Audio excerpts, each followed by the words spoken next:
అప్పుడప్పుడు Insta reels లల్లా బుడ్డ పోరగాళ్ళ గమ్మతేశాలు వచ్చిరాని మాటలు చూస్తే మస్తు సంబరం అనిపిస్తది కదా. ఎంత టెన్షన్లున్నా గానీ ముఖంలో నవ్వొస్తది. గట్లనే ఇయాల ఈటల మనవడు సోషల్ మీడియాలో హైలైట్ అయ్యిండట. హగో, ఈటలంటే పొలిటికల్ ముచ్చట్లతోని వార్తలుంటాడు గాని ఆయన మన్మడెందుకు వైరల్ అవుతాడు అనంటే చూడురి మీరే.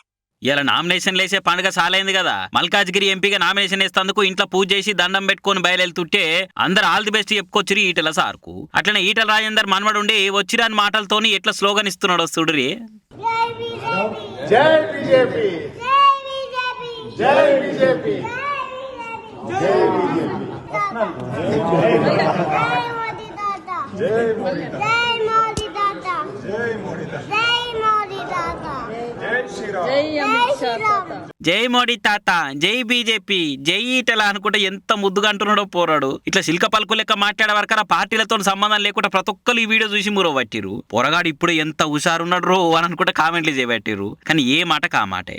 ఇంట్లో ఇటువంటి చిన్న చిన్న పిల్లలు ఉంటే బయట ఎన్ని పంచాదులు రపరపలు పీకర్లోతు పికర్లు ఉన్నా గానీ గన్మలు అడుగు పెట్టంగానే వాళ్ళని చూసి అలా మాటలేని అన్ని మర్చిపోయి ఖుషి అయిపోతాం కదా. అట్లుంటది మరి పిల్లలతోని.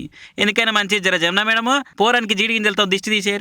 జై బీజేపీ, జై బీజేపీ, జై బీజేపీ, జై మోదీ తాత, జై మోదీ తాత, జై మోదీ తాత, జై మోదీ తాత, జై శ్రీరామ్, జై శ్రీరామ్. మోత్కుపల్లి నరసింహుల్ సార్కు శని నెత్తి మీద డాన్స్ ఆడుతున్నట్టున్నది. తెలుగుదేశంలో ఉన్నప్పుడు చంద్రాల్ గవర్నర్ పోస్ట్ ఇప్పిస్తాడని గంపెడు ఆశలు పెట్టుకుండు. అవి అడి ఆశలు అయినాయి. కార్ పార్టీలకు పోతే కానినోళ్లే లేరు, మళ్ళా కాంగ్రెస్ లకు వస్తే దేకినోళ్లే లేరు కదా అని మస్తు ఏడుస్తుండు పాపం. నేను సంపాదించుకుంటే నా ఘనత, నేను మునిగితే ఊరంతా మునిగింది అనుకునే రకం ఉన్నాడు కదా మోత్కుపల్లి సారు. ఆయనకు అవకాశాలు దక్కితే కులానికి అవకాశాలు దక్కినట్టట, లేదంటే కులానికే అవకాశాలు రానట్టట.